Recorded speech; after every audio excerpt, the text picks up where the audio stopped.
learn more about our work at kqed.org/KQED. This is the first for Univision.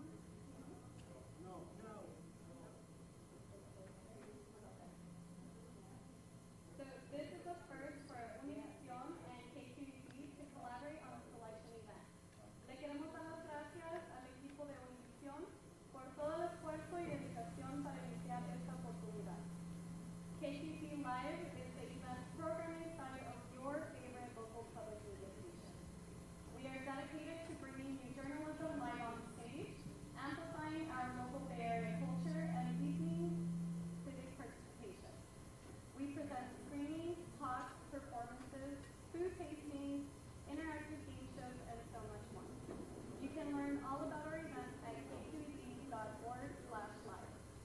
We want to thank the season sponsors that made KQED Live possible: the Asian Art Museum, Berkeley Rep, Comcast Business, and the ESTA Symphony. We are so grateful for their commitment to supporting our mission of civic and cultural engagement in the Bay Area. Our sponsors at Comcast Business also powered a pre-forum mobile poll where you could share how you as voters in this election are currently leaning. Everyone who voted was entered into a drawing for some fun KQED swag. We selected 2 random participants, and those lucky winners are Diana Ramirez. If you could raise your hand, here we have a little gift for you. All right, we'll give it to you. Congratulations. And Matt Sokasich, if you could raise your hand. All right, thank you. So we want to thank the Silicon Valley Community Foundation for their support of this Mayor's Forum. We had incredible outreach partners who helped us put the word out through social media, so thank you. Nirvana Soul Cafe and Siren. And a special shout out to the County of Santa Clara Registrar of Voters right outside.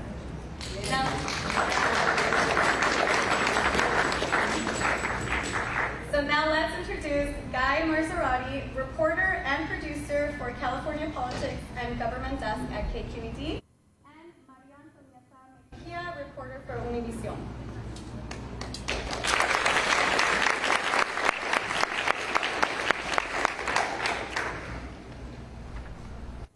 Hello everyone, and welcome to the San Jose Mayoral Candidates Forum.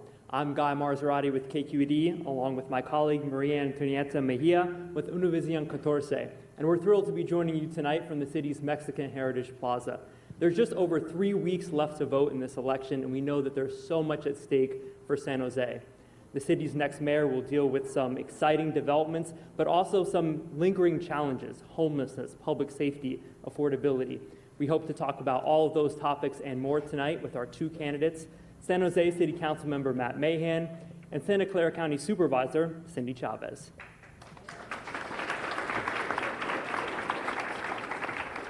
Before we get started, we want to go over a few quick ground rules. First of all, I hope you all got your applause out, because we're going to ask you hold it until the end of the event. We want to spend as much time as possible hearing from our 2 candidates.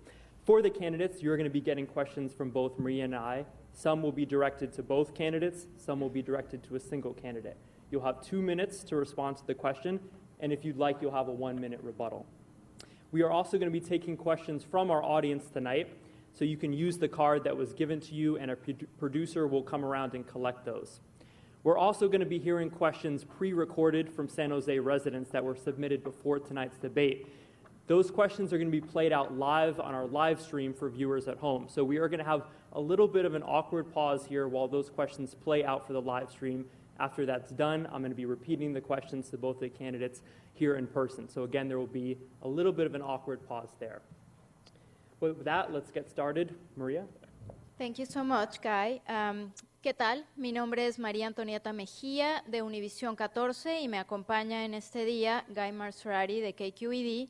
Estamos en este foro con los candidatos a la alcaldía de San José, la supervisora del condado de Santa Clara, Cindy Chavez, y el concejal de San José, Matt Mahan. Ya solo faltan 3 semanas para poder votar en estas elecciones y hay mucho en juego para la ciudad de San José. El próximo alcalde o alcaldesa van a enfrentar varios retos en muchos aspectos, por ejemplo, el de las personas sin hogar, el de la seguridad pública y la falta de vivienda asequible. Vamos a hablar de estos temas y otros más de manera detallada con los candidatos, pero antes de eso les quiero dar a conocer algunas reglas que tenemos aquí en el foro y vamos a comenzar pidiéndoles que no aplaudan a lo largo del foro, van a tener la oportunidad de hacerlo al final de este evento. Además, algunas de las preguntas que haremos serán para ambos candidatos, otras van a ser para los candidatos de manera individual. Cada candidato va a tener 2 minutos para responder y 1 minuto para hacer una contrarréplica. Además, vamos a incluir preguntas de la audiencia, así que si ustedes que están aquí tienen ganas de hacer alguna pregunta, utilicen las tarjetitas que les dieron. Alguno de los productores va a ir a recogerlas para que ustedes puedan participar. Ahora sí, vamos con Guy. Thank you so much, Maria. Now let's get started with our opening questions. Supervisor Chavez, you will get the first answer tonight. We're then going to alternate answers. Councilmember Mahan, you will have the last word at the end of the evening. Our opening question, it's safe to say that a great many residents of San Jose feel like the city is going in the wrong direction. They're hungry for change at City Hall. Supervisor Chavez, you've been in local government for the better part of 25 years, first on the City Council, now on the County Board of Supervisors. Councilmember Mahan, you have the support of the current mayor, Sam Liccardo. He's raising hundreds of thousands of dollars to ensure that you follow in his footsteps. So my question to both of you is, what makes you the best candidate to bring effective change to City Hall? And Supervisor Chavez, we'll start with you. Thank you, and thank you all so much for being here. The most important thing, I think, as I look to the future of San Jose is really what experience that I've had as a council member and a member of the Board of Supervisors that's going to really be able to meet the moment. We're facing very challenging situations, policing, homelessness, housing, the affordability of that housing, and getting San Jose cleaned up again. As a member of the Board of Supervisors, I really led the effort to address COVID-19, and I did that by making sure that I met with all the mayors of all the cities and all the city managers of all the cities to make sure we were on the same page, and that saved lives. That experience of bringing business, labor, nonprofits, the community together, faith institutions, along with government, I think uniquely qualifies me to be ready to meet the moment that will come forward. And I think it's going to be a very challenging time for San Jose. Councilmember Mahan, the same question to you. Thank you. And can you hear me okay? There we go. Thank you, and good evening to everyone. Buenas noches a todos y gracias por invitarnos aquí para hablar sobre el futuro de la ciudad nuestra. I think that our city is absolutely going on the wrong track, and the reason I believe I'm the right person to be mayor is that I have had experiences outside of government in which I have seen how to deliver results through systems of accountability. When I first got to City Hall, I was shocked to see that we would pass a multi-billion-dollar budget without committing to concrete, measurable goals and holding ourselves accountable for delivering those goals. I was a public school teacher just up the road here in Alum Rock, where I had to know for each of my students who's on grade level, who isn't, and what does it take to get that student on grade level. I was in the business sector for over a decade, building a couple of software companies that empowered millions of people to participate in their democracy, and I had to make payroll. And what's missing at City Hall today is focus and accountability, and I have the experience to bring that focus and accountability to local government. Thank you so much, Maria. Thank you so much to both. So we're going to go to one of the questions, and I'm going to be reading first in Spanish, then in English, and then for this one, we're going to ask Mr. Mahan to go first. I will go first in Spanish. Durante la pandemia, uno de los grupos más golpeados por el COVID-19 fueron los latinos, ya que muchos tenían que trabajar sin la posibilidad de laborar desde su casa. ¿Qué harían ustedes como candidatos para asegurarse de que este grupo tenga la posibilidad de levantarse económicamente? Ahora en inglés. During the pandemic, one of the most affected ethnic groups were Latinos, many of which didn't have the opportunity to work from home like others. So what will you do to make sure that they have a speedy economic recovery? Let's go with Mr. Mahan. Thank you. When government is failing to deliver services effectively, whether that's public education or police response, or speeding up permitting to build housing, or struggling through a pandemic, it is our most vulnerable and marginalized communities that bear the brunt of those struggles. I will fight for a city hall that is more effective and efficient at delivering the services we are responsible for. We have to permit building housing faster so that there's more housing to bring down the cost and make it more accessible. We have to demand that our public schools offer a high-quality education to all of our young people. Everybody in our community deserves to live in a neighborhood that is safe and clean. And today, we are failing too many neighborhoods, particularly on the east side, and actually delivering those outcomes. And I will use performance management and data to guarantee that we are accountable for delivering the same quality of services to east side San Jose as we do to the rest of the city. Thank you. Now we go with Ms. Chavez. Thank you, and thank you for the question. During COVID-19, recognizing that we had the Latino community, the Vietnamese community, we had a number of communities that were dramatically impacted more than others, in part because of the kind of work that they did, being in restaurants or service work, being clerks at grocery stores. What we had to do was we did this, is we started to get people to go door to door to get people tested and vaccinated. And the benefit of that is that we got to employ quite a lot of people as promotores to make sure that they were getting the word out in different languages so that we were able to make sure that we weren't leaving people behind and doing our very best to make sure that we weren't having people getting evicted. We had an eviction moratorium because of that. And we also did some funding to make sure that people could stay in their homes. Those were the immediate things that we did. I think what we can do now is making sure that government works for everybody. And one of the challenges we had is, in particular with small businesses, not having access to capital, not being able to get their tenant improvements and that kind of work. And that's what we should be doing now to make sure that people can get on board and get safely back to work as quickly as possible. Thank you so much. We're now going to dive in on some questions related to homelessness, mental health, and evictions.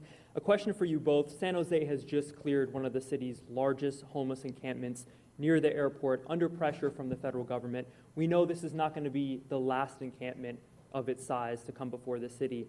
My question to both of you, and I'll start with City Council Member Mahan, is what will be your approach as mayor to dealing with those kind of encampments as they crop up? Well, let me back up and talk about our homelessness crisis more broadly. We have to stop doubling down on a strategy that isn't working. We are currently spending most of our dollars building brand new apartments at a cost of $800,000 a door just to help someone transition off the streets. We have to be much more pragmatic and cost effective in scaling up basic but still safe and dignified shelter so that we can end the era of encampments. Yes, we need to manage encampments better and provide more services, but I want to end the era of encampments, and that starts with scaling up basic shelter quickly and cost effectively.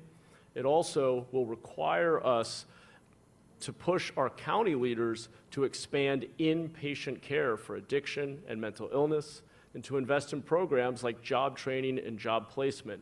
None of us should accept the situation on our streets today, which is that in our city alone, we have over 5,000 people living outside every single day. Last year, over 200 people died on our streets. We need to end the era of encampments, not just manage the situation on our streets. Supervisor Chavez. So to try to answer the question that you've raised is that one of the challenges that we see in our community is that we're working to get people housed as rapidly as we can. But I think what's happened in our community is people can't see it, in part because of places like Columbus Park and that large encampment. And so one of the things that I think we need to make sure we're doing is that as people get services, both short and long-term services, and we clear an area, whether it's Columbus Park, a creek, or a park, that it stays clear. And that we don't have people go back into that location so that we can actually demonstrate to the public what we are and aren't accomplishing relative to getting people housed. One of the most important things I think to understand is that of all the people we've gotten housed, and that's about 20,000 since 2015, 35% of them have been placed into housing that's been newly built, but a majority of them are in housing that already existed, and we place them in that housing as effectively and as quickly as we can. One last thing about that encampment is that it's really, really important that the city and the county collaborate so that we make sure we get people permanently housed. It's important to do the interim housing as well, but long term, if we don't have permanent housing, we'll just be dealing with that person over and over again. We're now going to hear a question from a San Jose resident pre-recorded on the issue of evictions. Again, this question is going to play out for our audiences on TV at home, and then I'm going to repeat the question for everyone here in person, so just stand by. My name is Maria Quiñones Ortiz, and I'm called Ciclandina. I'm speaking on behalf of the Washington Gardner area. How will you stop landlords to drive people out by raising outrageously high rents?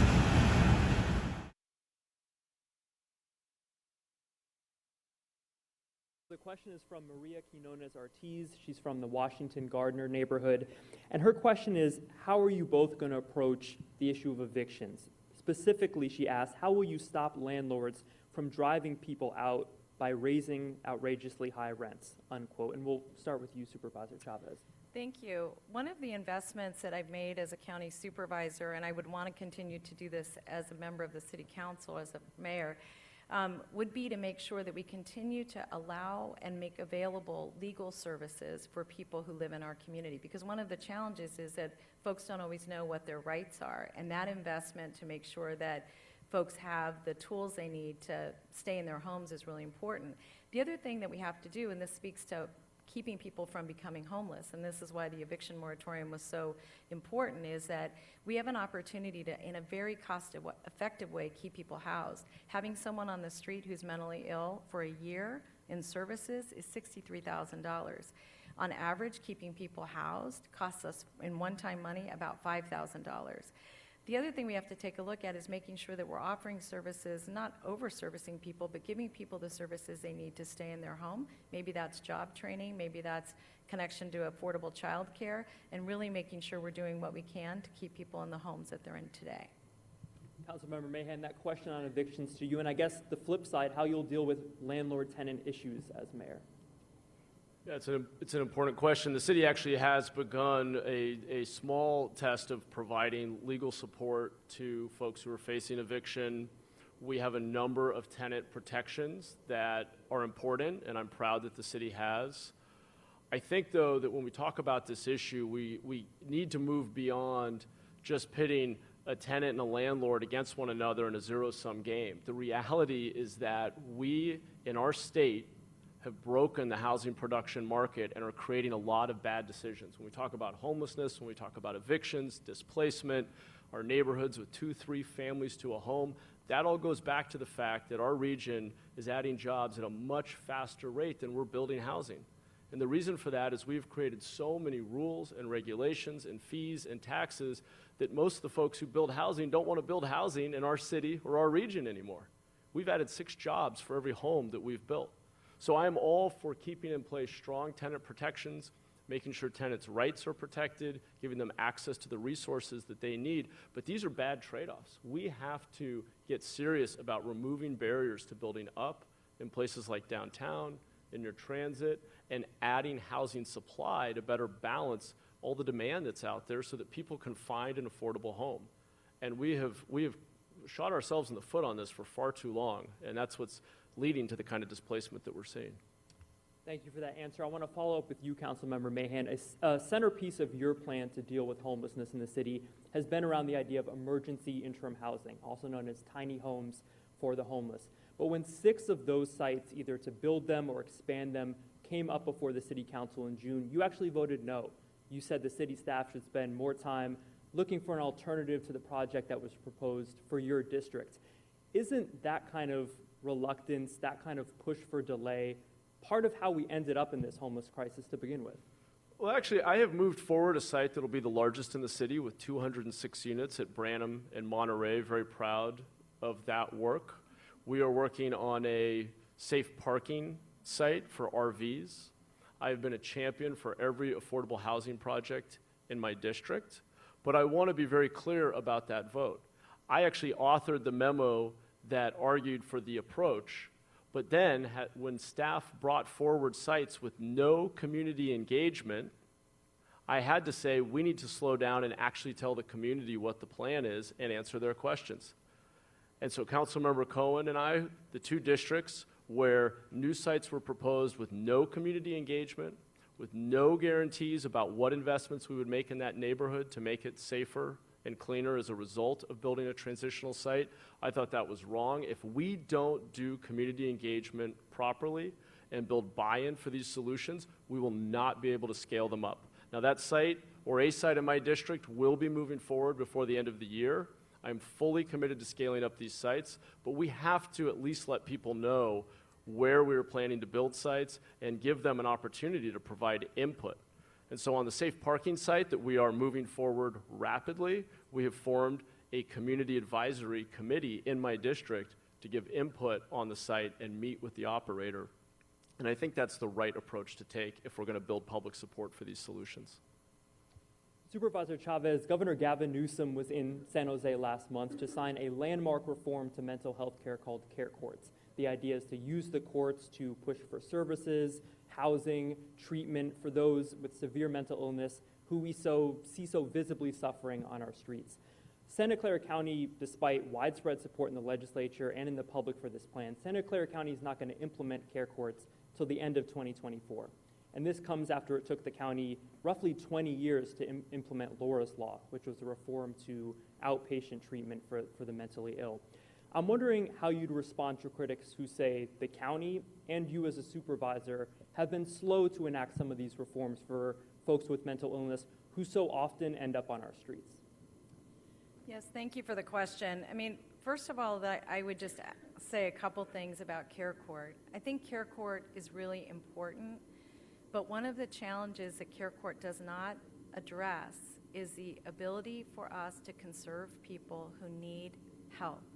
And so I don't think we're in the second phase out of reluctance. I think it's more that we're trying to understand how it is actually going to move the dial and help us help people who can't help themselves. The rules for conservation are very, very high, and they're high in part because people in the past abused each other. So I understand we want to be careful about it, but I think one of the most important things we can do is actually take a look at working with the state legislature to change those rules so that we can frankly put people in facilities that are going to be helpful for them in the long run. I just want to add one other thing, and this relates a little to the question you just asked Mr. Mahan, and that is that for the development he's talking about, the county actually is an investor in that development.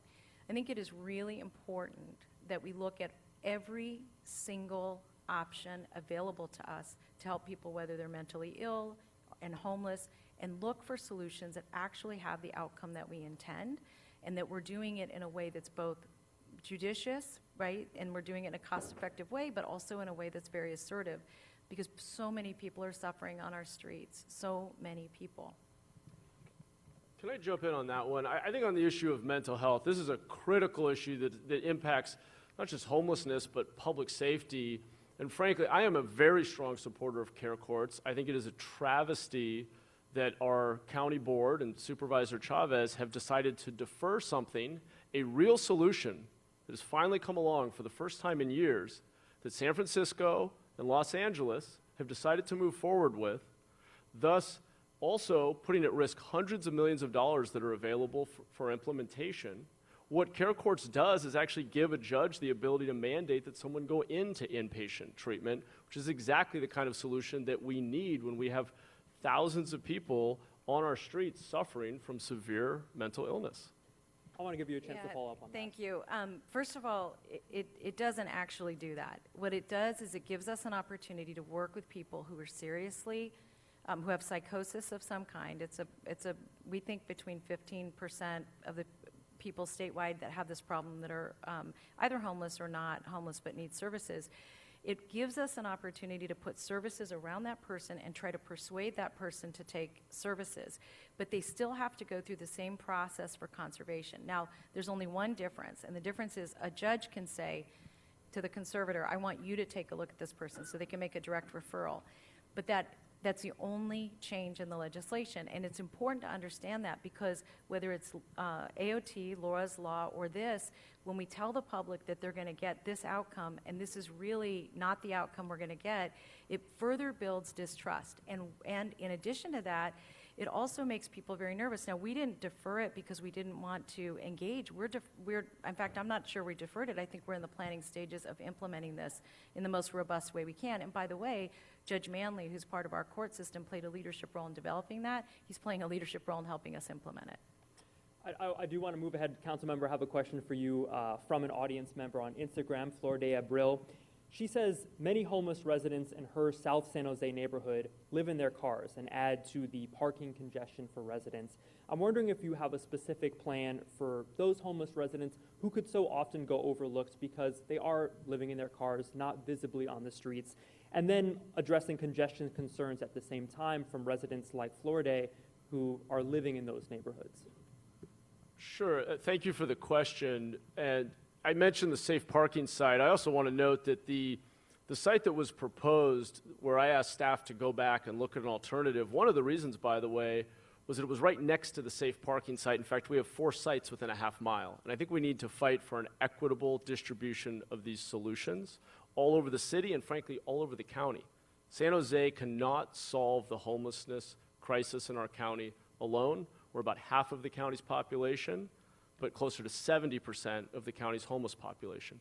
To the point of those living in vehicles, I think the intermediate step, which is what we're doing in my district at the Santa Teresa VTA Safe Park site, where we have an entire lot that is unused, is create a safe park site where we can have on-site services. But the goal must be to graduate folks from cars and RVs into more stable housing and give them the counseling and the job training and the job placement, and use all of those strategies to help people get to greater levels of self-sufficiency.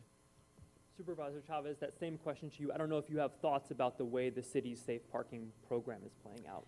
Well, I think that the safe parking program, depending on the operator, actually, are working really well or not so well. And we have a lot of faith institutions that are allowing for that to be rotated onto their sites. I think that it's really critical that we set goals for how many people we're able to permanently house from those situations. As an example, we have a tiny home program at the county in front of City Hall, the old City Hall. We have a program that helps families that are homeless, but mostly single mothers with children. 24 units there, about 56 residents. About 67% of all of them get permanently housed when they leave, and that's the same kind of goals we need to set for those kinds of safe park places. I want to ask a quick question about these emergency interim housing sites and get an answer from both of you. There's been some suggestion perhaps of accompanying them with encampment bans, basically as a way to maybe get more neighbors to sign on. If there is an emergency site in your neighborhood, it'll come with an encampment ban. I'm wondering if that's an idea either of you would go for. Councilmember Mahan, I'll start with you. Yeah, so back to building public support for solutions. When we build transitional housing, we need to make a commitment to the neighborhood that takes on that site that your neighborhood will be better, not worse off. That means first telling you that a site may be coming and giving you an opportunity to ask some questions and give some input. It means not concentrating them all in one part of town or a couple parts of town.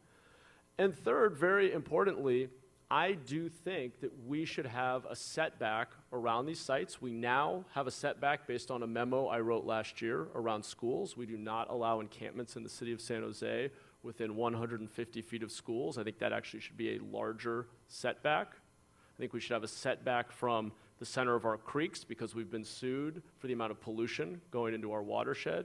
And similarly, I think that when a neighborhood takes on a transitional site or a treatment center, we should guarantee to that neighborhood it will not become a magnet for activity that they don't want. And part of that is not having encampments grow around that site. I think that's a basic guarantee we ought to give a neighborhood.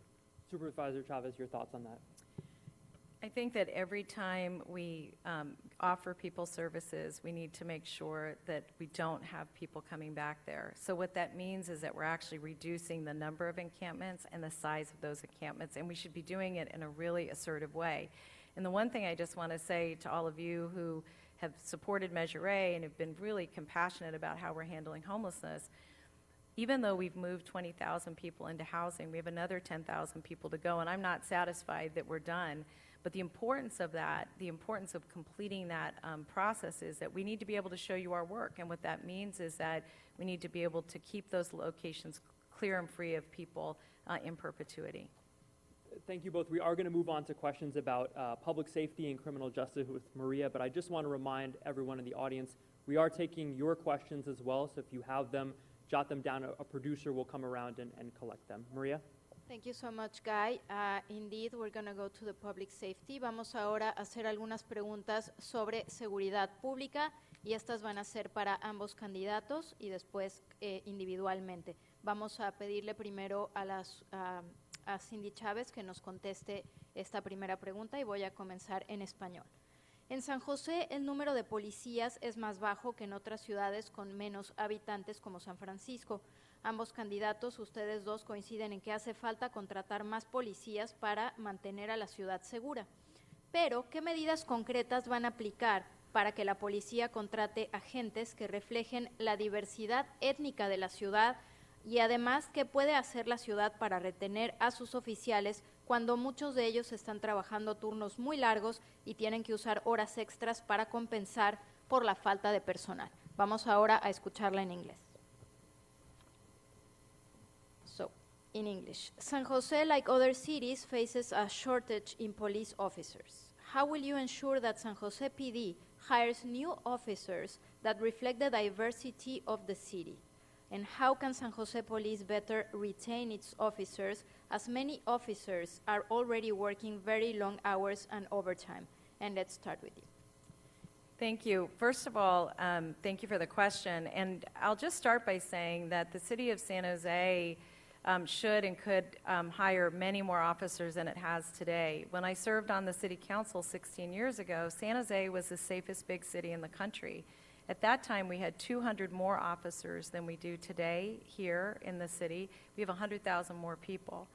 The question that's asked is a really good one, which is how do we recruit the best and the brightest and make sure they reflect the community that they're working in? And when I was deciding whether or not to run for mayor, there were a number of people that I went out to speak to, and one of them was the Peace Officers Association, because I wanted to make sure they were all in, that they were going to be helping us recruit and retain, and working with our community colleges and working deeply with the communities that live, work, and play already here. You know, I think, for one, we don't nearly connect enough with high schools and the colleges in our areas to let them know about all the great jobs there are in public service, whether that's being a police officer, a firefighter, a nurse, a doctor. We have so many needs, a planner. And so I would look forward to a much more robust relationship with the community in terms of being able to get them attracted to wanting to work in our great city. Well, I want to start by making sure people understand why we have fewer officers today. When Supervisor Chavez was vice mayor, she and her colleagues voted for unfunded and in some cases retroactive compensation commitments that led the city to ultimately accrue over $4 billion in debt that we are still struggling to pay off today.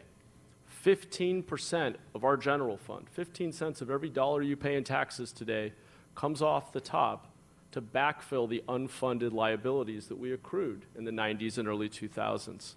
We could have a police department today twice the size of the one we have had we not made fiscally irresponsible decisions 20-some years ago. I will prioritize police staffing as my #1 priority. We can, in a fiscally responsible way, add a couple dozen officers a year if we want to fund other services.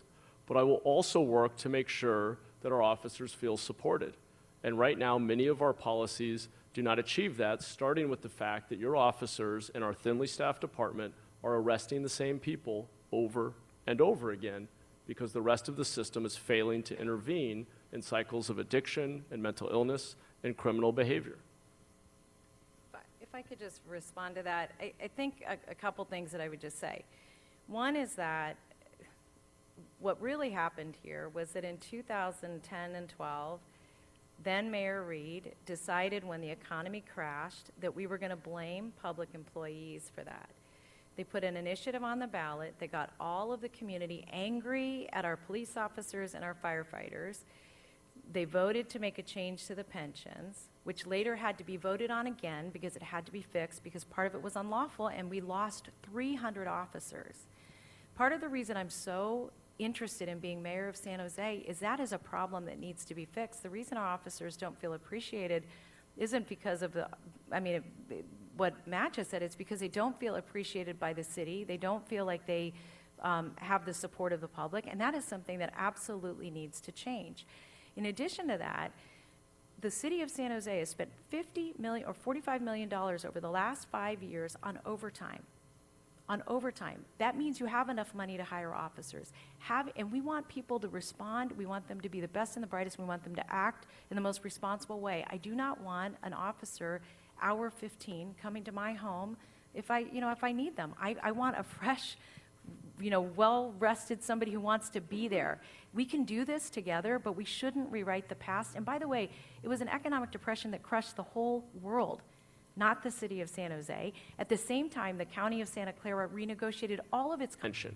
I don't blame the workers who signed up for a job and were told what their compensation would be. I blame the politicians who were too cozy with their biggest political supporters and made deals that were good for the politicians and those union leaders, but ultimately put the city on the path to bankruptcy. And we need responsible leadership that's going to push back when your biggest political supporter asks for things that aren't in the common interest. Okay, so this will be your last rebuttal. Thank you. On this front, let me just remind you, it was the entire council. I would argue that they weren't all cozy with the police department, and one of them was Mayor Reed, your supporter. We were competing as we are today, to attract people to come to the city of San Jose. And the reason I think it's so important that we understand what happened is because the implications of what we do next rest on what we understand happened in the past. And honest to goodness, I think that blaming workers for the economic downturn, that is actually what happened that destroyed our police department. And we are going to get it back. We are going to get it back, and we're going to get them back to work. So we're going to move on. I know that you both want to go further into this, but we have some time allowed for each one. So we're going to go now to a question that it's a pre-recorded question, and you're going to hear, as Guy mentioned before, a pause here in the audience, and then I will rephrase to you, and let's hear that for our live stream audience. Hi, my name is Marissa Martinez, and I grew up in East San Jose, and I currently live in District 3. My question is, how do you plan to implement alternatives to policing?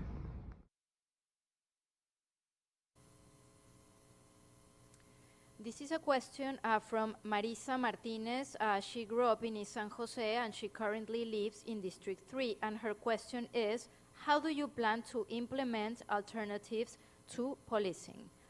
En español sería cómo planean implementar alternativas a la aplicación de las tácticas policíacas. Vamos a comenzar con esta with Matt Mahan first.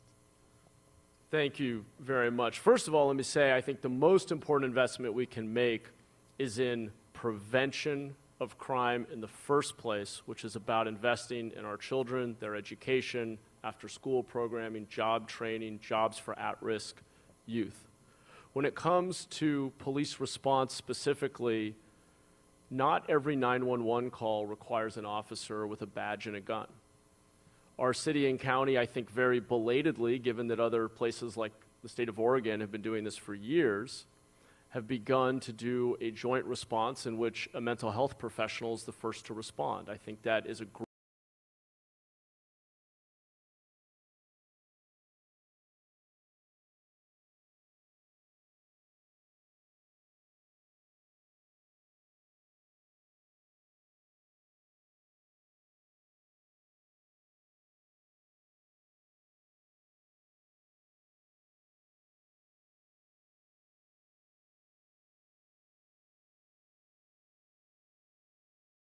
officers who are outliers in terms of their use of force or other statistics that are troubling to make sure we intervene and get them training or reassign them to a desk job or help them find a different career if the data is indicating that they are not living up to our standards. And so I think there's a lot we can do to improve policing, but I just want to reinforce, everywhere I go, one of the number one requests I get is people want more officers, faster response times, and more community policing. Ms. Chavez.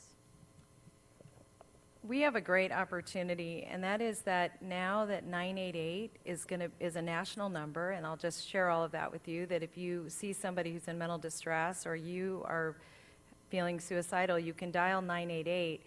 And what the good news about that is that 988 will also offer an opportunity to have peer mentors, the TRUST program, available, and that just got kicked off. We're hiring people now to be able to do that non-police response for somebody who's got a mental illness. Like, I think that is probably what the person's question was intended to ask about. The second thing I'll add is that in addition to that, we do have 2 different types of police response now for people who have mental health issues, and one's called MCAT and one's called PERT. One can actually respond with mental health workers even when there's a weapon involved in the engagement, and the other is when there's no weapon. I say all of that because if, in fact, we could have more police officers and continue to hire more clinicians, we'd be able to send more of these kinds of responses out. And what's really critical is that we have a very old-fashioned system, right? You dial 911 and a fire truck comes and a cop comes, and we need to be able to be much more refined so that we're using our resources more carefully. I think 988 is going to give us that opportunity to learn how to do this better and better and better. All right, so we're going to move to another question now. This is an individual question for Cindy Chavez, and we're going to go first in Spanish. Entre los grupos que le han brindado su apoyo abiertamente, y continuamos con el tema, está la Asociación de Policías de San José. Sin embargo, muchos residentes de la ciudad, en particular latinos e indocumentados, no confían demasiado en la policía. ¿Cómo intentará mejorar la percepción que se tiene de esta corporación? So one of the groups that has supported you openly is the San Jose Police Association. However, there are many residents, in particular undocumented immigrants, who do not trust law enforcement. How will you try to improve the perception of law enforcement among these communities? Yeah, thank you for the question. One of the most important parts of our system is making sure that everybody feels confident dialing 911 or 311 or 988. And one of the challenges we have, again, because we don't have enough officers, is that we don't have the really deep community policing that we used to have, where officers actually got to know people in the neighborhoods that they were in.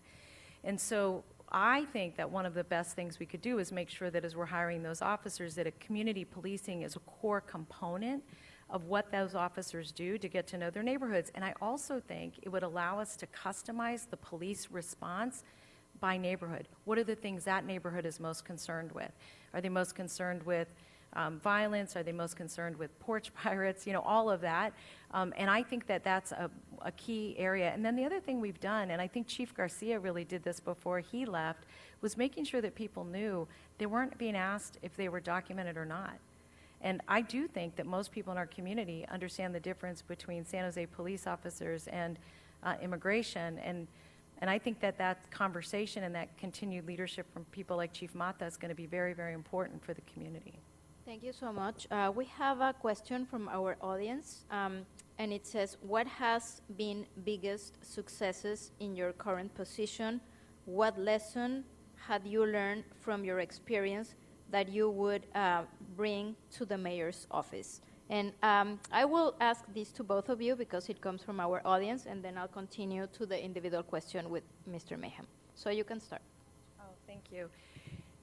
So as a member of the Board of Supervisors, I would say the effort that I co-led to address COVID-19 in our community, I think particularly given that countywide, 40% of all of our community are foreign-born, and we're the most vaccinated large city and most vaccinated large county, really was because of the work that we were able to do together.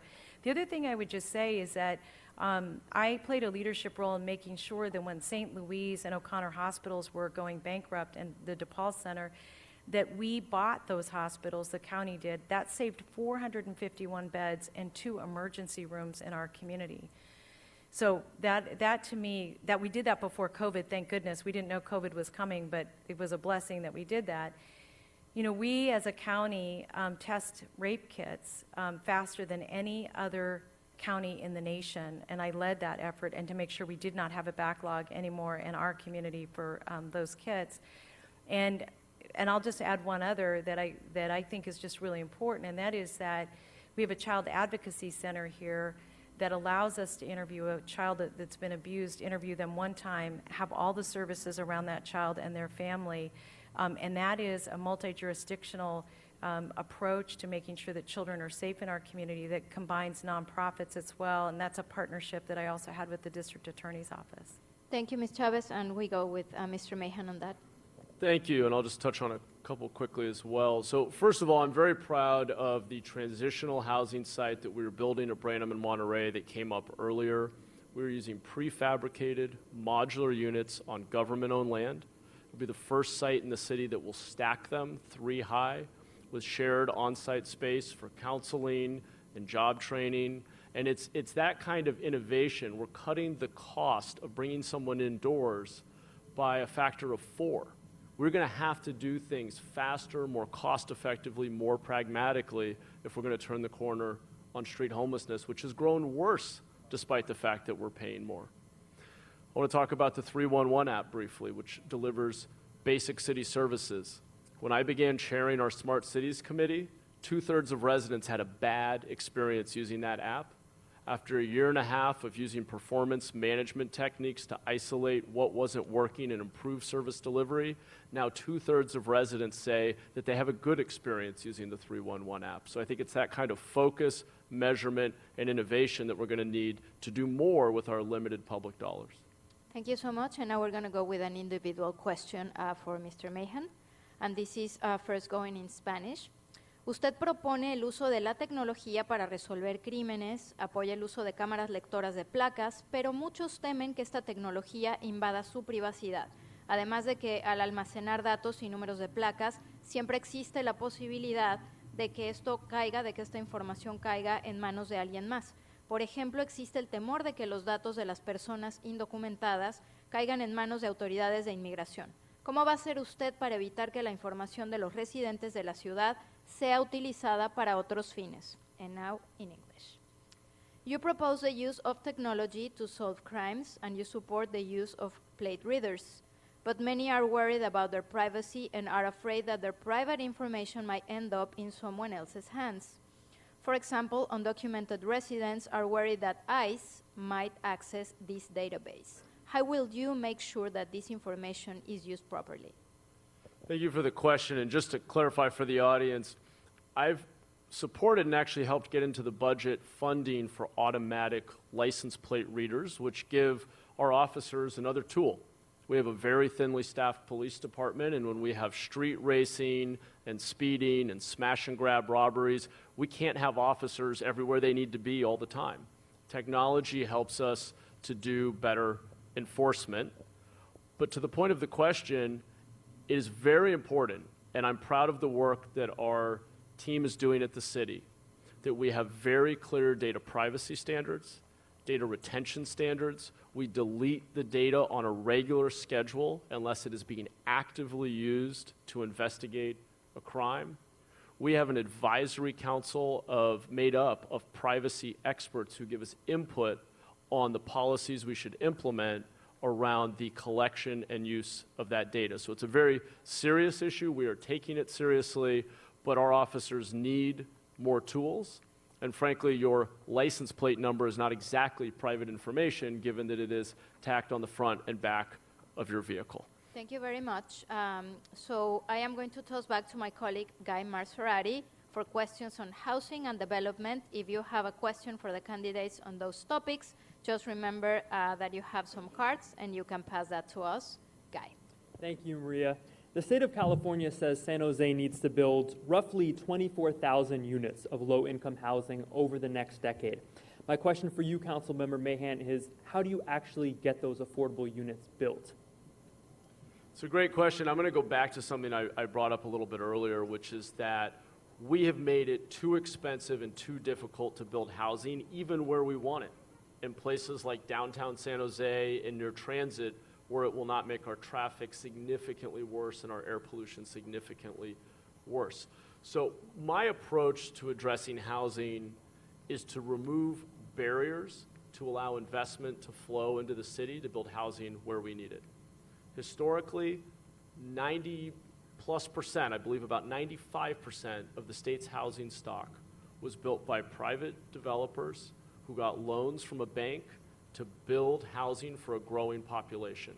We have added so many rules, such slow permitting times, just to get an environmental review to build housing where we want it in downtown can take 1.5 years, which means the person doesn't invest in building housing there, they go build in the Central Valley, which is far from environmentally friendly. And when we build market rate housing, we have inclusionary requirements that ensure that a portion of it is deed restricted to be affordable. But ultimately, we have a scale problem. We are off by orders of magnitude. We are seeing the amount of permits issued and units online dropping year over year over year. And I think we need to acknowledge that we can't just pass another $1 billion bond that, by the way, costs $2 billion to pay off and doesn't build that much housing when the cost of construction is over $800,000 a door. We need a fundamentally different approach that starts with making San Jose a place where people want to build housing and can make it pencil out so they can build the housing we need where we want it in places like downtown and near our transit corridors. Supervisor Chavez, every city has to set these lofty goals around planning for affordable housing. How do you actually get it built? Well, first of all, let me just say the state of California's rules are ones that we're going to have to fight city by city, in part because the expectation is too high in terms of what they're asking us to hit. But all that said, a lot of the challenges that we have here in San Jose are kind of self-inflicted. As an example, we made changes to our general plan 10 years ago that dropped the percentage of permits that were being even requested by 25%, which means that over the last 10 years, we lost about 10,000 units of housing. And I think that the point about making sure that we're being creative is really an important one. So Valley Transportation Authority, at my request, has 200 acres that we're putting up RFQs and RFPs for so that you can build at workplaces or you can build housing there, and 1/3 of all of the housing that gets built has to be affordable. So some of it very low income, so some low income, and some market rate. Just very low income, and yeah. Extremely low. I knew I missed one of them. So in any case, if we can support their efforts to get that housing built, I think that we're going to be able to get closer. One thing we need to do is we need to bring everybody around the table, including the developers, to figure out how we're going to hit those numbers. We're now going to go to a pre-recorded question from the community on this topic of housing and home ownership. Again, bear with us while we have the pause to play this out for our audiences at home. Hi, my name is Vanessa Chan. I live in Evergreen, Eastside San Jose. And one question I have for you is, what can you do for home ownership for the middle class?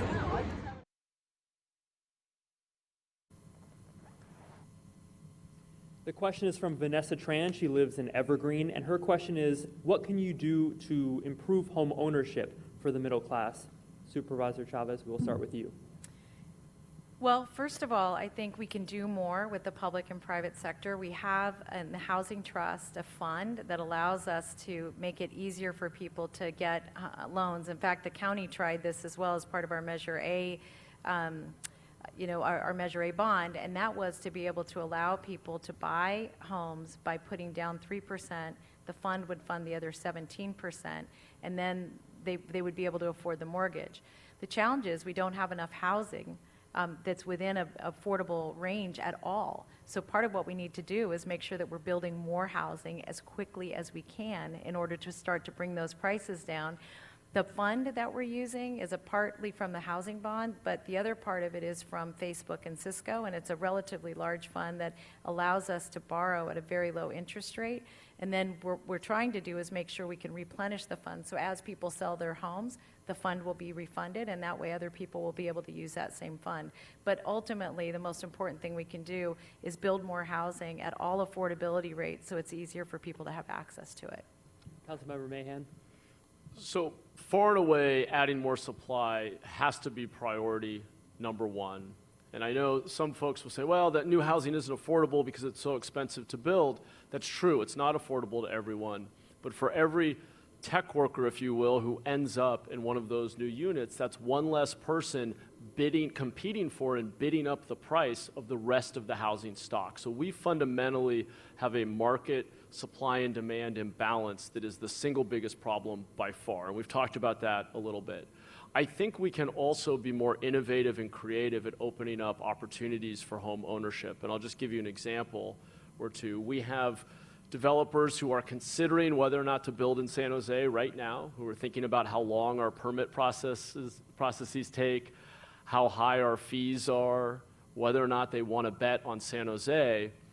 But they're looking at new models such as a rent-to-own approach, where you could be paying the rent but have a portion of it go to the principal so that over time you're building up that nest egg to make a down payment and ultimately purchase that condo. And so I think there are new approaches that we should be encouraging. Another is more affordable by design. Your planning department doesn't make it easy enough to change the configuration of a building to have more shared space. We should be incentivizing new approaches to building, from prefab to affordable by design strategies to rent-to-own models. I think there are a lot of new strategies we need to be encouraging to create new opportunities.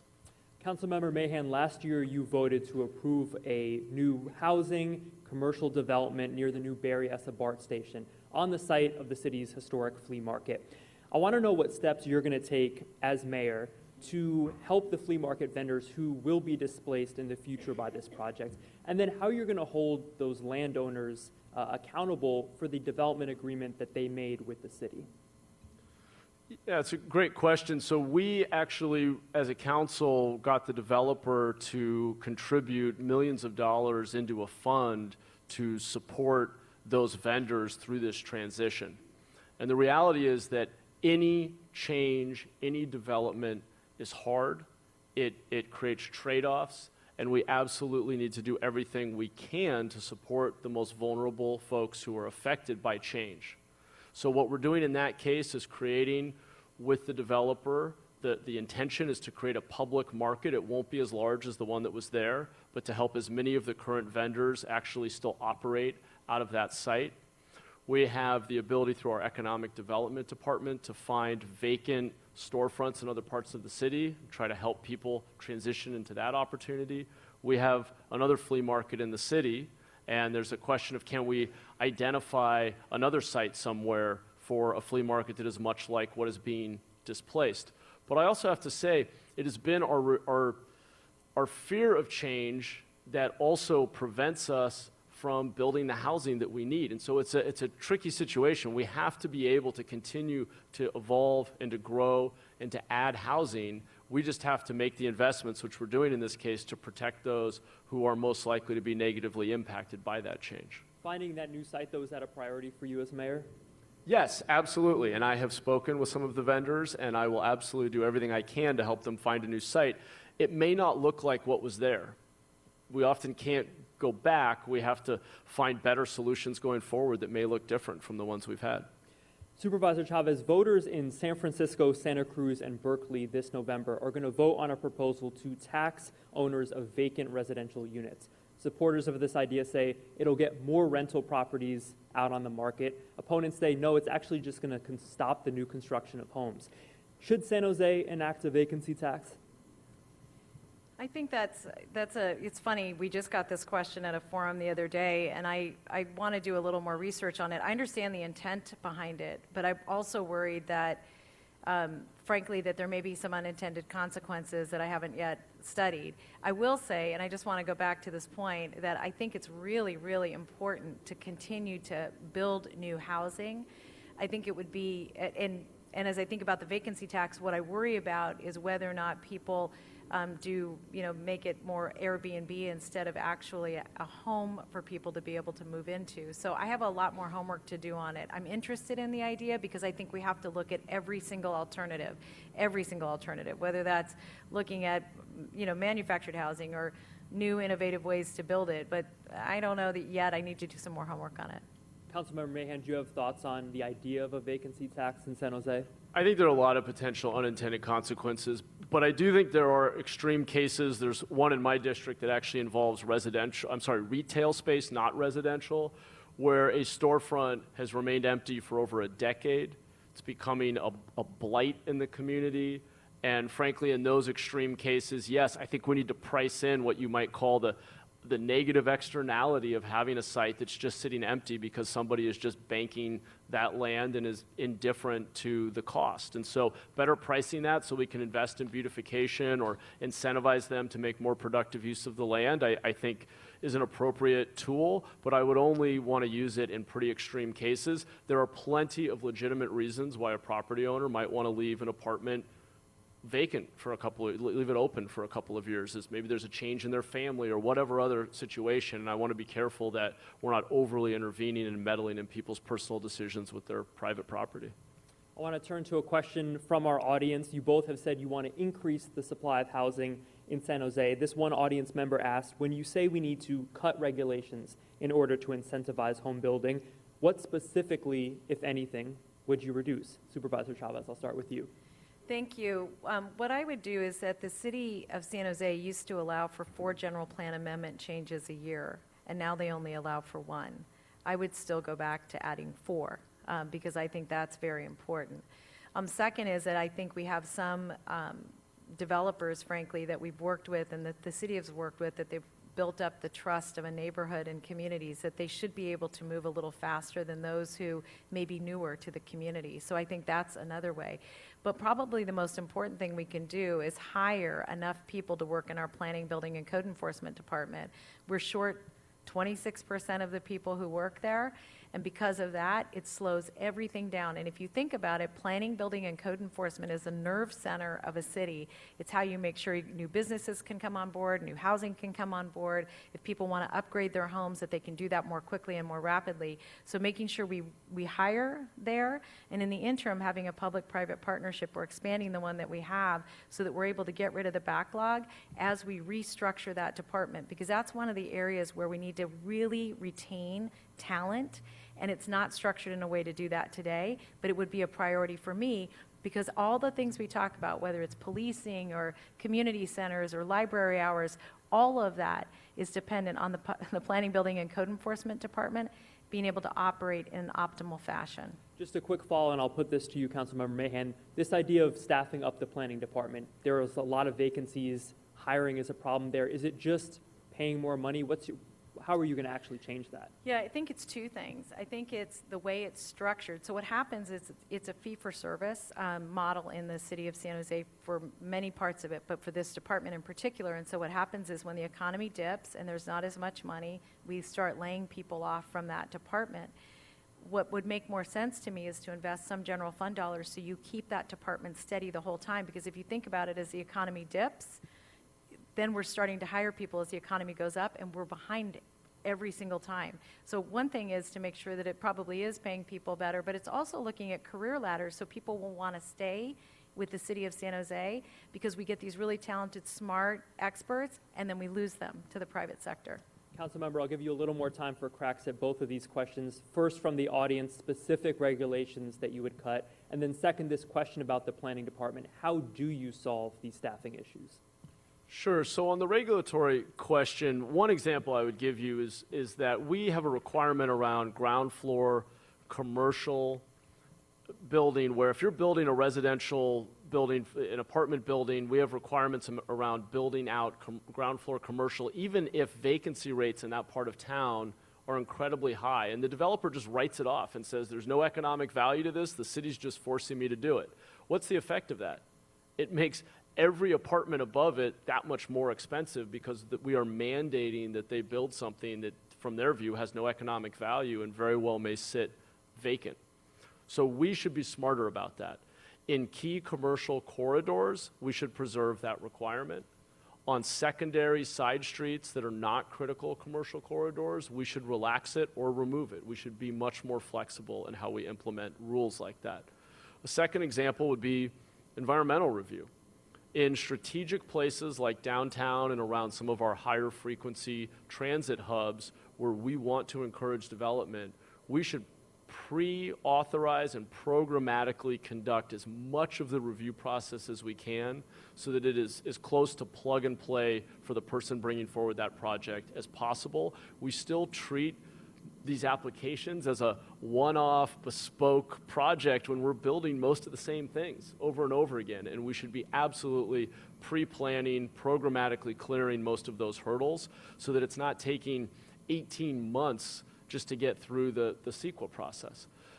On the second question of the planning department, after public safety, turning around that department, closing that vacancy rate, investing in technology, and streamlining these processes will be my top priority because every dollar of investment in our city, and the housing we need, and the jobs that we want, the improvements you make to the home, the tenant improvements for a small business, every dollar of investment flows through that department. I just spoke to a restaurateur the other day who was on the fence about leasing a property in downtown, but was so scared that the process through which we would review his plans for improving the space to be able to move in his restaurant, he was so worried about how long it would take that he couldn't take the risk of signing that lease.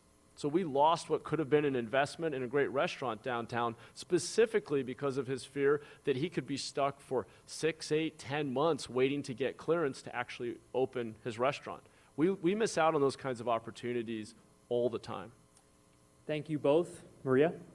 Yes, thank you so very much. We will continue to another subject, and this first question is going to be for both of you. I will ask Mr. Mahan to start. But we're going to play a video. This is a pre-recorded question from one of our groups here locally in the Bay Area in San Jose. It's the organization Siren, and let's hear it.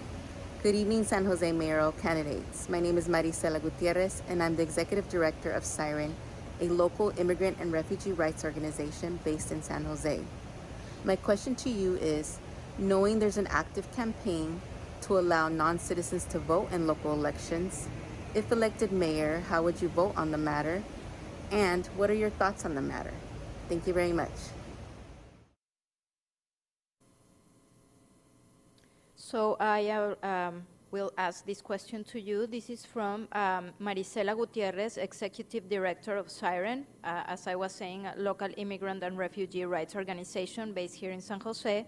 And her question is, knowing there is an active campaign to allow non-citizens to vote in local elections, if elected mayor, how would you vote on the matter and what are your thoughts on the matter?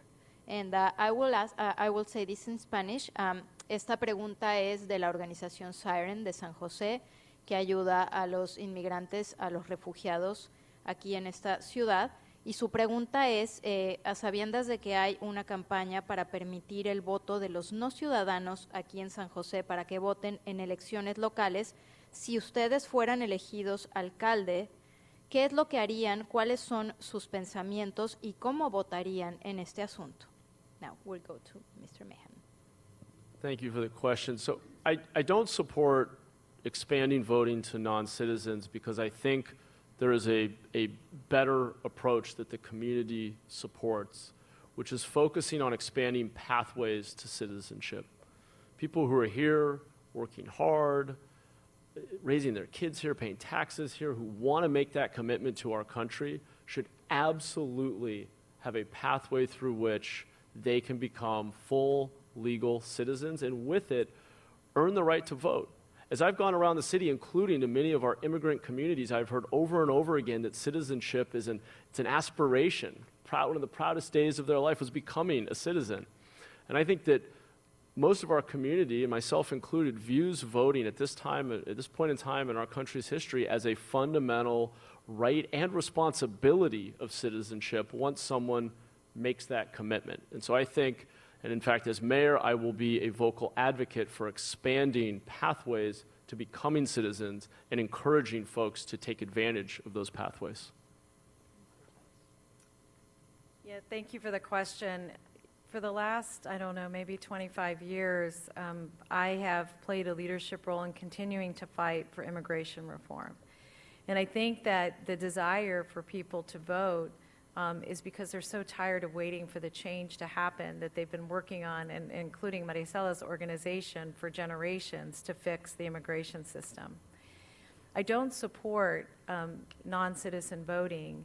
I do, and partly because I believe that we have to continue to fight to change the immigration and make sure that we're addressing immigration reform. And let me just make an observation about this. For many, many people in our community, that they don't even understand how broken the system is, that it depends on what country you're coming from, what reason you're coming, whether or not a law's been passed specifically for your country. We may have an opportunity for the first time in generations, depending on how this election goes in November, to actually change and address immigration reform. Congresswoman Lofgren has been leading the effort in the nation. We should support her efforts, and as a community, I would play a leadership role and will continue to play a leadership role in fighting for immigration reform that creates pathways for citizenship that's fair and transparent. So I will do a follow-up on this question, and I will go first in Spanish. Como no están de acuerdo en permitir el voto para los residentes que no son ciudadanos, entonces, ¿de qué manera incluirían sus voces y necesidades en las decisiones de la ciudad, tomando en cuenta que los residentes indocumentados pagan impuestos y además contribuyen a la economía de la ciudad fuertemente? So if you don't agree with allowing non-citizens to vote, how will you make sure they have a voice in the decision-making process of the city, taking into account that undocumented residents of San Jose pay taxes and contribute to the economy of the city? And I listened to what you're saying about fighting for immigration reform, but that's kind of like in the higher level, in federal level. So locally, and I guess that's why not only in San Jose, but in other cities, not only in the Bay Area, but around the country, are trying to just focus locally on this type of possibility for non-citizens. So what would you say about that? Would you like me to start? So I understand that, and I think that I think it still doesn't take away from the necessity to do it for a bunch of different reasons. Let me just say one thing about this. We have so many people in our community that are living in fear because they can't, because the process is so broken. It doesn't really exist for them. That's why it's so important to prioritize that. I understand your point about it being kind of far away, but it really isn't, not here. The second thing I would say is that I think that I would love to see people in our community, irrespective of their status, involved in boards, commissions, neighborhood associations.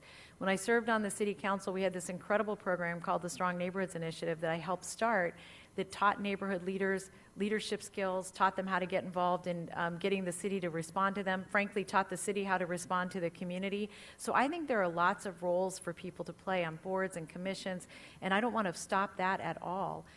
As a matter of fact, I think that a lot of our leaders, and some of them that are in this room, they're leaders in their community now and they're not documented. That doesn't stop them from making sure their voices are heard at City Hall or at the county. Well, at the risk of being repetitive, I think that boards and commissions are a great starting place. I am a huge believer in the importance of neighborhood associations.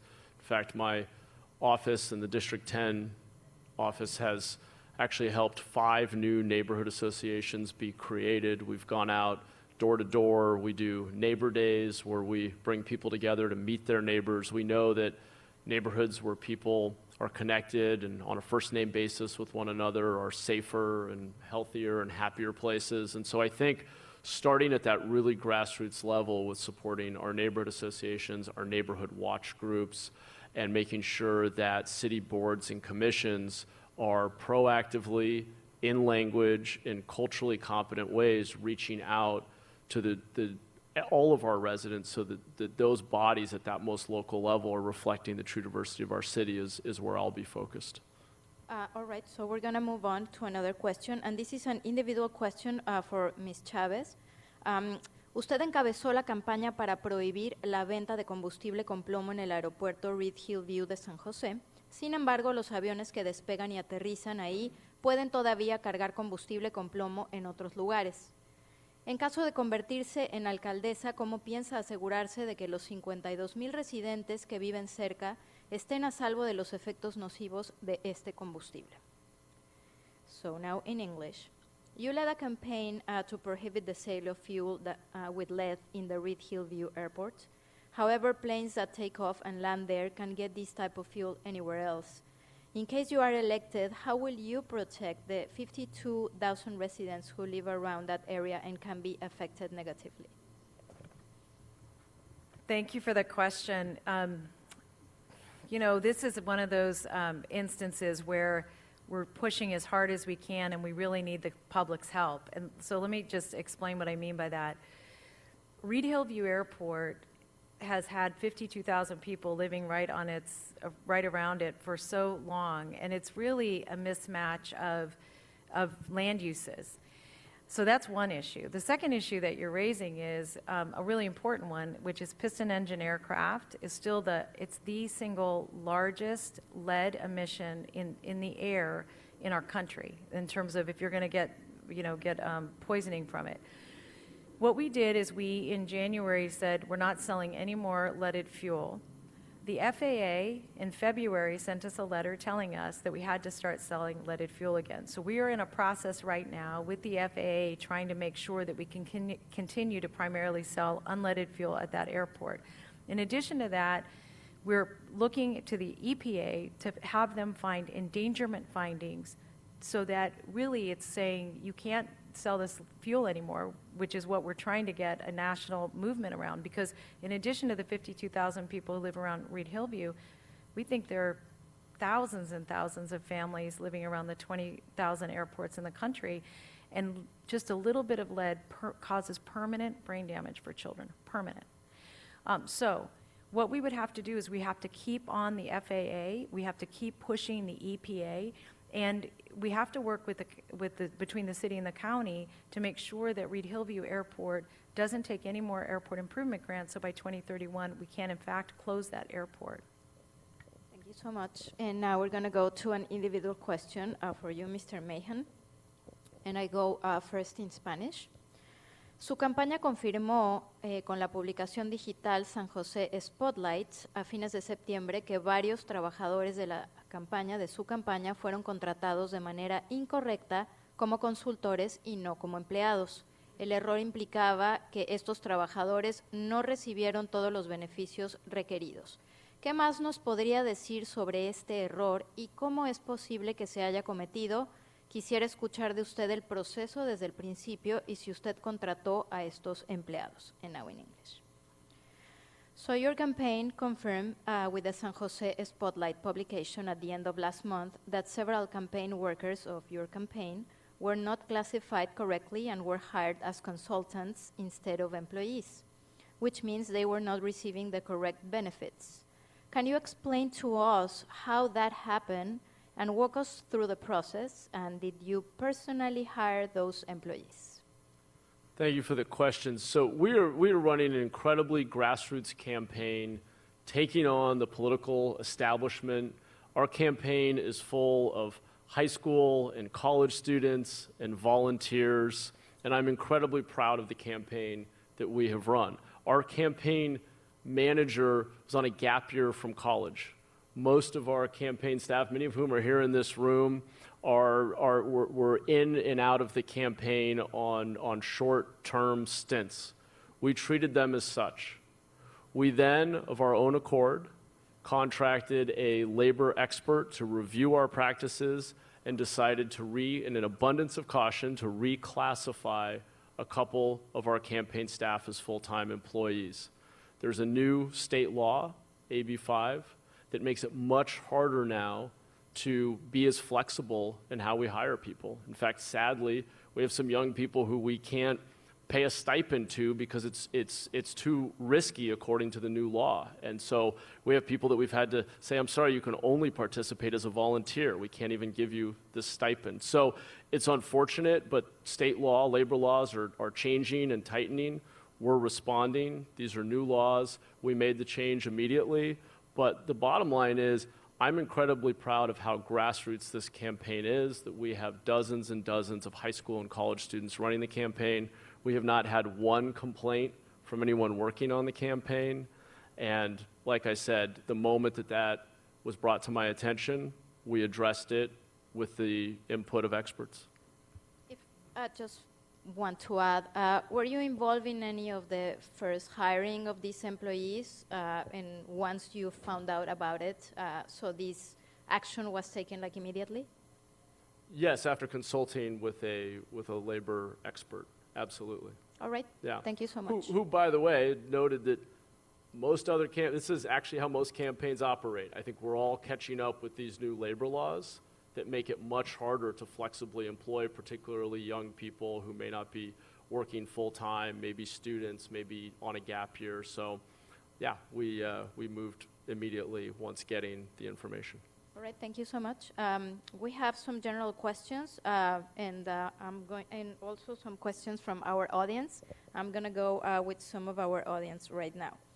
So, San Jose has the largest Vietnamese population outside of Vietnam, yet we do not have any council member on the board. How do we ensure they have a voice in our city? And this will go to both of you. And Mr. Chavez, let's go with you first. Thank you.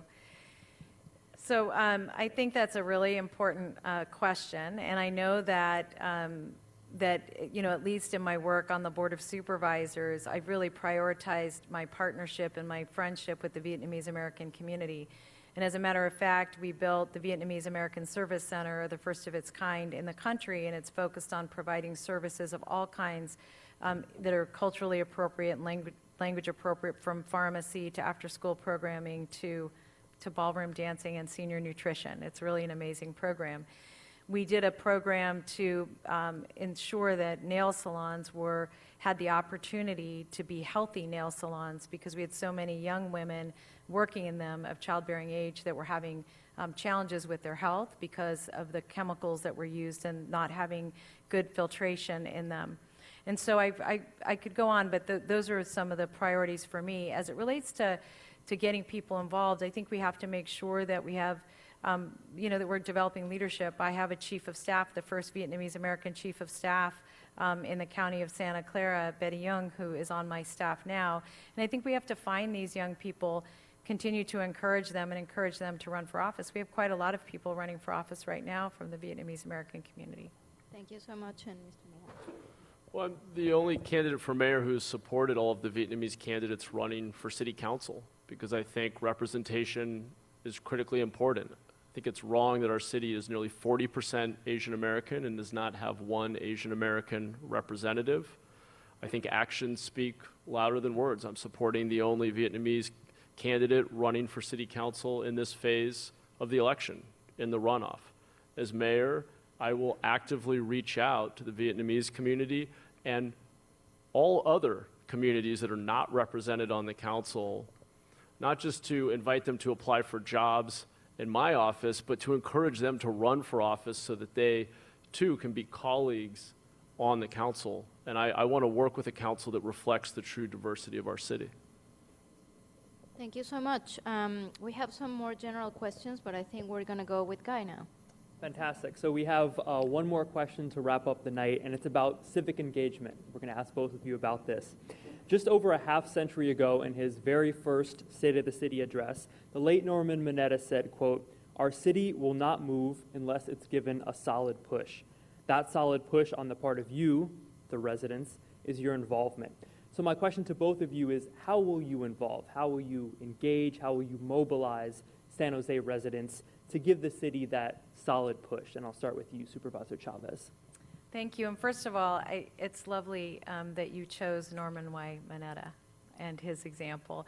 You know, many of you may not know this, but I think he was the first Asian American mayor of a major city in the country's history, and I have great fondness for him. He endorsed me before he passed away, and he's somebody I think about quite a lot.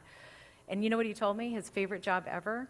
He was Secretary of Transportation, Member of Congress, Secretary of Commerce, being mayor of San Jose.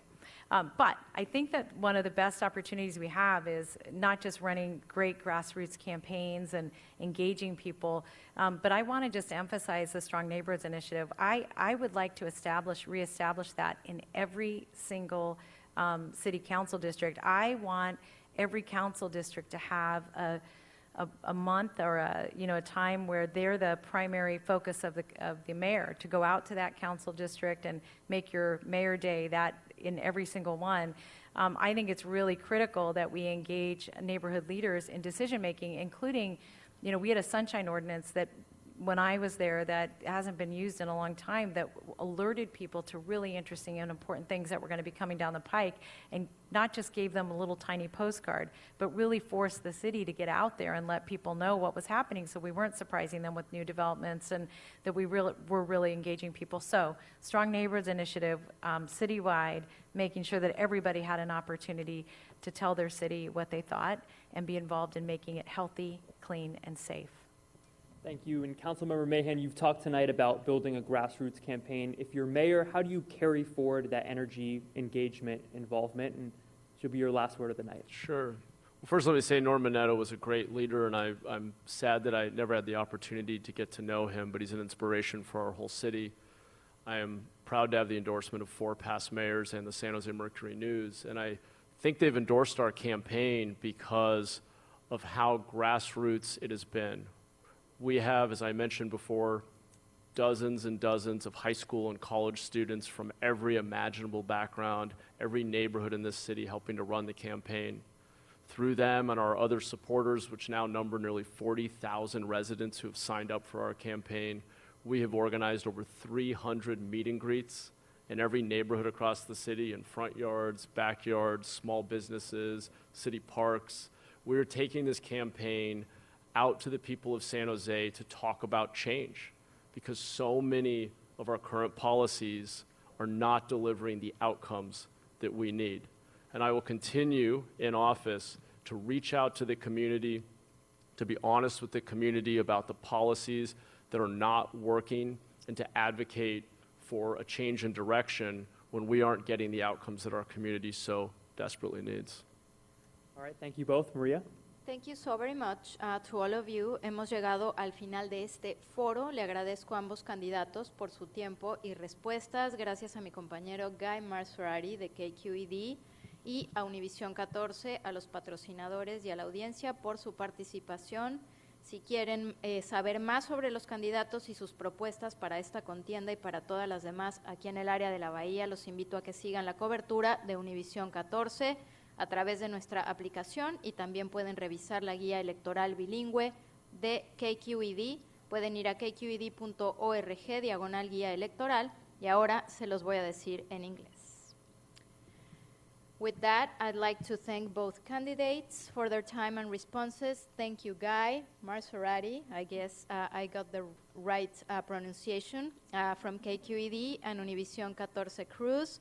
The sponsors and the audience for their participation. Thank you so very much. If you want to learn more about the candidates and their positions for this race and for all other races in the Bay Area this November, keep up with Univision Bay Area coverage on our app.